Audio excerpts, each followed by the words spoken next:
Hello students, मैं S Chandrawat आपके सामने लेकर हाजिर हो चुका हूँ 12th क्लास केमिस्ट्री। इस 12th क्लास केमिस्ट्री के अंदर अपन चर्चा कर रहे हैं प्यारे विद्यार्थियों लेसन 10 हैलोजन व्युत्पन्न हैलोजन डेरिवेटिव्स के बारे में। और इस लेसन 10 के अंदर हैलो एल्केन के निर्माण की विधियों के अंदर अपन बात करें तो वो ख़त्म अपन कर चुके थे। उसके बाद रासायनिक गुण अपन पढ़ रहे हैं, उसके अंदर SN1 व SN2 अभिक्रिया में आपको पढ़ा चुका हूँ।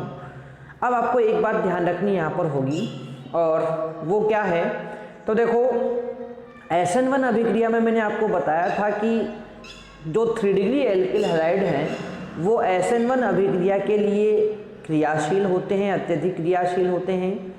उसी प्रकार से SN2 अभिक्रिया के लिए 1 डिग्री एल्किल हैलाइडों की क्रियाशीलता सबसे ज़्यादा होती है। परंतु बात करें इसके बीच में 2 डिग्री एल्किल हैलाइड की, तो आपको पता है 2 डिग्री एल्किल हैलाइड जो होता है इसकी क्रियाविधि 1 डिग्री SN1 होगी या SN2 होगी। इसके बारे में चर्चा करें तो देखो भाई, ये 2 डिग्री एल्किल हैलाइड SN1 अभिक्रिया से या SN2 किस क्रियाविधि से अभिक्रिया करेगा, ये निर्भर करता है उस एल्किल हैलाइड को जिस विलायक के अंदर घोला गया है उस विलायक की प्रकृति। और इसके अलावा बात करें तो देखो ये आने वाले नाभिक स्नेही पर निर्भर करता है। तो बस इसी को अपन नोट लगाकर यहाँ पर इस चीज़ को लिख लेते हैं, ठीक है। एग्जाम में आप लोगों से कभी पूछ लिया जाता है तो आप लोग उसको वहाँ पर लिखेंगे कि 1 डिग्री, एक मिनट, हाँ इसको अपन लिखेंगे इस प्रकार से, हाँ सही है। 1 degree alkyl halide 1 degree alkyl halide SN2 क्रियाविधि SN2 क्रियाविधि से तथा 3 डिग्री एल्किल हैलाइड से तथा 3 डिग्री एल्किल हैलाइड SN1 क्रियाविधि SN1 क्रियाविधि से SN1 क्रियाविधि से क्रिया करते हैं, क्रिया करते हैं, लेकिन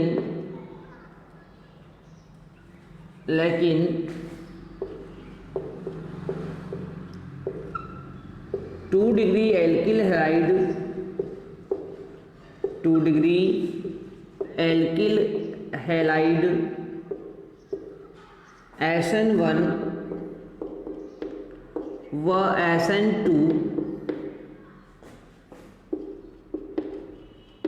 क्रियाविधियों में से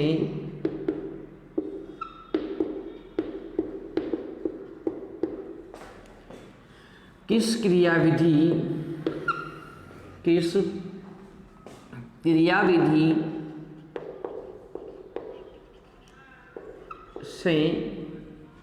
क्रियाविधि से क्रिया करेंगे, यह आने वाले नाभिक स्नेही यानी आक्रमण करने वाले नाभिक स्नेही, आने वाले नाभिक स्नेही तथा विलायक की प्रकृति पर निर्भर करता है, प्रकृति पर निर्भर करता है, ठीक है। तो ये चीज़ आप लोग ध्यान रखेंगे, बहुत इंपॉर्टेंट नोट है, ठीक है। एग्जाम में पूछा जा सकता है तो आप लोग उसको ध्यान रखेंगे। अब देखो SN1 व SN2 अभिक्रियाएं अपन पढ़ चुके हैं। अब कुछ नाभिक स्नेही प्रतिस्थापन अभिक्रियाएं कौन कौन सी होती है उनके उदाहरण अपन यहाँ पर पढ़ेंगे। तो हेडिंग अपन डालेंगे कि कुछ नाभिक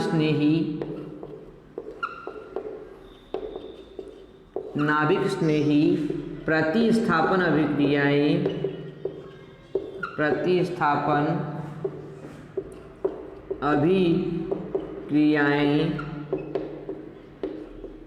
निम्न प्रकार है। ठीक है भाई, तो कुछ नाभिक स्नेही प्रतिस्थापन अभिक्रियाएं निम्न प्रकार है। अब कौन कौन सी है भाई, तो एक एक करके देखते हैं। सबसे पहले है एल्किल साइनाइड का निर्माण। एल्किल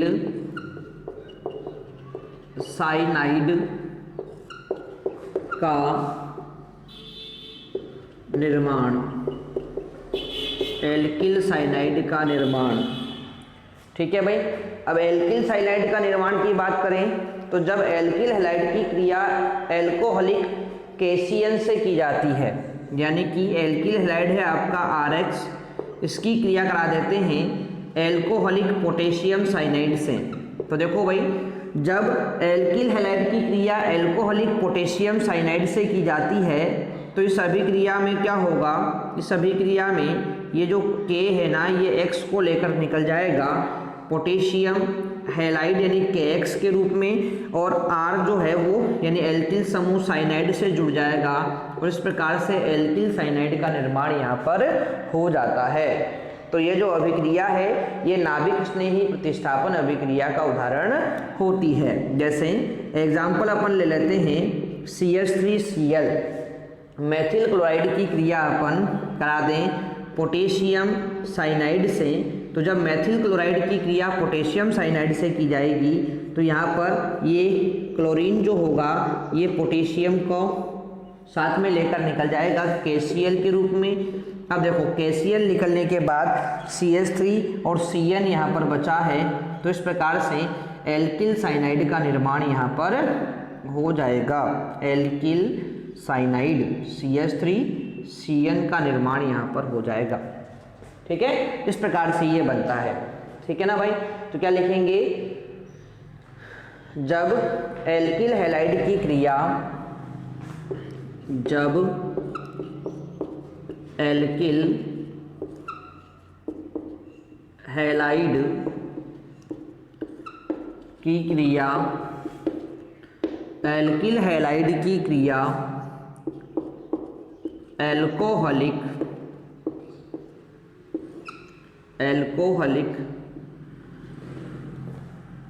पोटेशियम साइनाइड यानी KCN से की जाती है,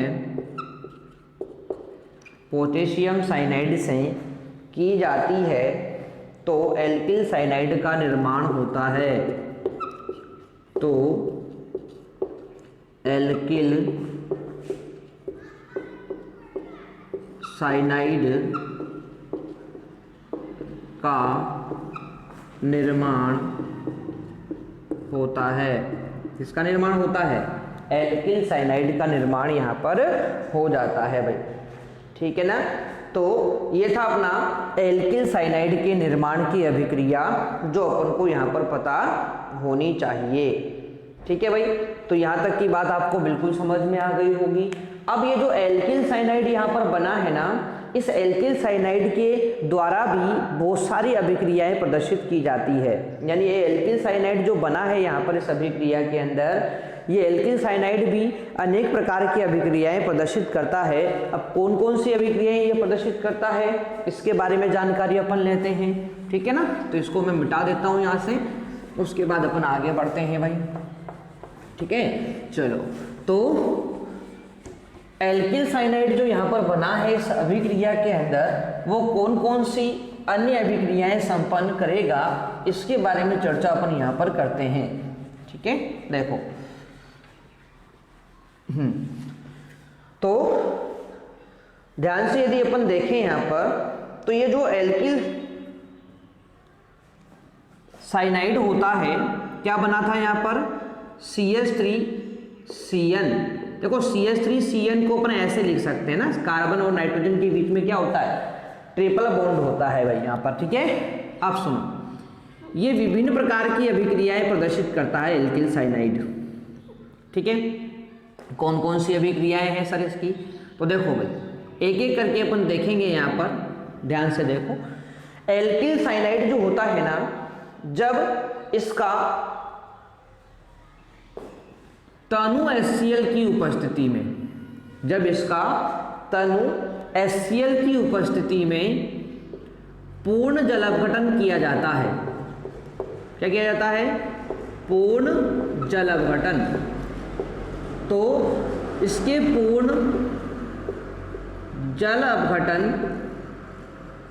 इसके पूर्ण जल अपघटन से क्या बनेगा, तो देखो पूर्ण जल अपघटन से CH3COOH प्लस NH4Cl आपको प्राप्त होता है, ठीक है। तो जब तनु HCl की उपस्थिति में इस मेथिल साइनाइड का पूर्ण जल अपघटन किया जाता है तो एसिटिक अम्ल व अमोनियम क्लोराइड आपको यहाँ पर प्राप्त होता है, ठीक है, यानी एसिटिक अम्ल आपको प्राप्त होता है। और यदि Sn प्लस, देखो यदि Sn प्लस HCl की उपस्थिति में अपघटन कराया जाए तो Sn प्लस HCl की उपस्थिति में आंशिक अपघटन किया जाए, आंशिक अपचयन बोलेंगे इसको, ठीक है। Sn प्लस HCl की उपस्थिति में आंशिक अपचयन किया जाए तो यहाँ पर CH3CHO यानी एसिटेल्डिहाइड का निर्माण होता है, इसका एसिटेल्डिहाइड का निर्माण होता है। और सुनो ध्यान से, जब मेथिल साइनाइड की क्रिया Sn प्लस HCl की उपस्थिति में की जाती है तो एसिटेल्डिहाइड के निर्माण होने की जो ये अभिक्रिया है इसको अपन स्टीफन अभिक्रिया कहते हैं। तो नाम से ध्यान रखना भाई, ये अभिक्रिया क्या कहलाती है, स्टीफन अभिक्रिया कहलाती है, स्टीफन अभिक्रिया कहलाती है। आ जाएगी बात समझ में। चलो अब आगे बात करते हैं और कौन कौन से गुण हैं इसके। तो देखो भाई, जब सांद्र HCl की उपस्थिति में आंशिक जल अपघटन किया जाता है इसका, जब सांद्र HCl की उपस्थिति में इसका आंशिक जल अपघटन किया जाता है, आंशिक जल अपघटन, तो देखो जब सांद्र HCl की उपस्थिति में आंशिक जल अपघटन किया जाता है तो यहाँ पर एथेनेमाइड का निर्माण होता है, यानी CH3C डबल बॉन्ड ONH2, यहाँ पर क्या बनेगा, एथेनेमाइड का निर्माण होता है। तो देखो तनु HCl की उपस्थिति में पूर्ण जल अपघटन पर एसिटिक अम्ल व अमोनियम क्लोराइड बनता है। सांद्र HCl की उपस्थिति में आंशिक जल अपघटन से एथेनेमाइड का निर्माण होता है, ठीक है ना। तो अलग अलग अभिक्रियाओं में कौन कौन से उत्पाद बनते हैं ये आपको पता होना चाहिए भाई, ठीक है। अब आगे चर्चा करें तो देखो भाई, यदि अपचयन कराया जाए C2H5OH यानी कि एथेनॉल प्लस सोडियम की उपस्थिति में, यदि एथेनॉल प्लस सोडियम की उपस्थिति में अपचयन इसका कराया जाए, पूर्ण अपचयन होता है यहाँ पर, ठीक है। तो जब पूर्ण अपचयन यहाँ पर कराया जाता है तो इसके पूर्ण अपचयन से 1 डिग्री एमीन बनता है। क्या बनता है, 1 डिग्री एमीन, यानी कि CH3CH2NH2, ये यहाँ पर 1 डिग्री एमीन का निर्माण होता है। और सुनो ध्यान से, इसको भी नाम से याद रखना पड़ेगा, मेथिल साइनाइड की क्रिया C2H5OH प्लस Na की उपस्थिति में कराने पर या इसका अपचयन कराने पर 1 डिग्री एमीन का प्राप्त होना मेंडियस अभिक्रिया कहलाती है। क्या कहलाती है, मेंडियस अभिक्रिया कहलाता है, मेंडियस अभिक्रिया कहलाता है, ठीक है भाई। तो ये था अपना इस मेथिल साइनाइड की या इस एल्किल साइनाइड की विभिन्न अभिक्रियाएं जो आप लोगों को यहाँ पर ध्यान रखनी थी। ठीक है, तो इसी चीज को अपन जो है साइड में एक सिंपल सी लैंग्वेज में लिख लेते हैं कि एल्किल साइनाइड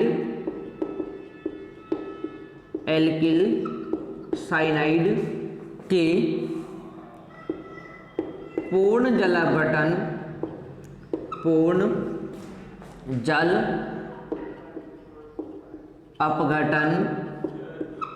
पर अम्ल, पूर्ण जल अपघटन पर क्या बनता है? अम्ल बनता है। आंशिक जल अपघटन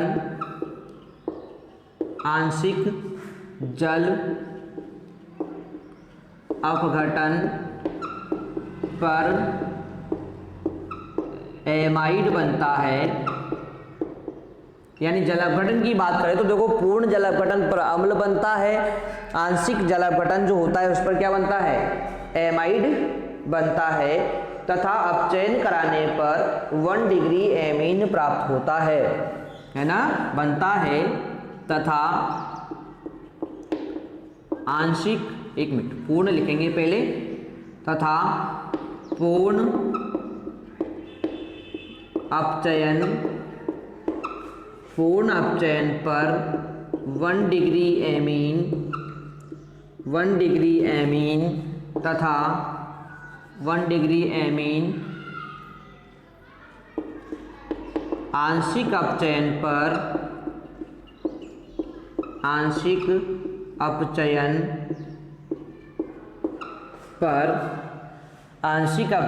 पर एसिटाल्डिहाइड या बोलेंगे एल्डिहाइड बनता है। ठीक है भाई, चलो, तो ये हो गया अपना इस एल्किल साइनाइड के गुणधर्म जो अपन को पता यहाँ पर होने चाहिए।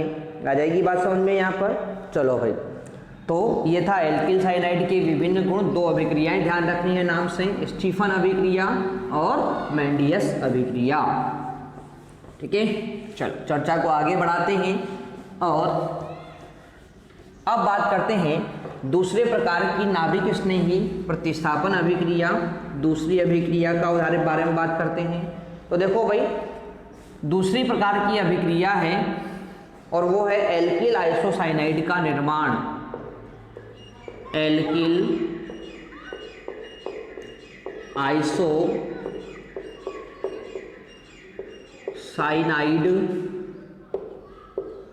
आइसोसाइनाइड का निर्माण। ठीक है भाई, तो एल्किल आइसोसाइनाइड के निर्माण के बारे में चर्चा अपन यहाँ पर करेंगे। अब देखो भाई, एल्किल आइसोसाइनाइड जो होता है इसका निर्माण कैसे होता है उसके बारे में चर्चा करें। तो देखो, जब अपन एल्किल हैलाइड यानी RX की क्रिया AgCN से करा देते हैं, सिल्वर साइनाइड से, तो जब क्रिया सिल्वर साइनाइड से की जाती है तो ये जो सिल्वर है ये आपका इस हैलोजन को लेकर यहाँ से निकल जाएगा। किस रूप में? AgX के रूप में ये निकल जाएगा। अब बचेगा क्या? तो R और यहाँ पर NC बचता है, RN ट्रिपल बॉन्ड C, यानी ये क्या बन गया? एल्किल आइसोसाइनाइड बन गया। देखो, RCN होता है तो ये तो साइनाइड होता है, RNC होता है तो ये कौन होता है? आइसोसाइनाइड होता है। ठीक है भाई, तो क्या बोला अपन ने यहाँ पर कि एल्किल हैलाइड की क्रिया AgCN से कराने पर एल्किल आइसोसाइनाइड का निर्माण होता है। ठीक है भाई, और इसी को अपन यहाँ पर जो है एग्जाम्पल के रूप में ले लेते हैं। तो CH3Cl प्लस AgCN जब इसकी क्रिया करा दी जाएगी तो यहाँ पर क्या होगा? ये Ag जो है ये तो Cl को लेकर निकल जाएगा, और जब सिल्वर यहाँ से क्लोरीन को लेकर जा चुका है किस रूप में? हाँ, तो बिल्कुल AgCl के रूप में यहाँ से ये जा चुका है, तो बचेगा कौन? CH3 तो यहाँ पर है ही सही, साथ में NC। आइसोसाइनाइड बनेगा इस प्रकार से। ठीक है, तो मेथिल आइसोसाइनाइड का निर्माण यहाँ पर हो जाता है। क्या बोलेंगे इसको? Methyl isocyanide, isocyanide. ठीक है, इस प्रकार से इसका निर्माण यहाँ पर हो जाता है। और इसको लिख लेते हैं अपन कि जब एल्किल हैलाइड, जब एल्किल हैलाइड की क्रिया, जब एल्किल हैलाइड की क्रिया एजीसीएन से की जाती है, एजीसीएन, जब एल्किल हैलाइड की क्रिया एजीसीएन से की जाती है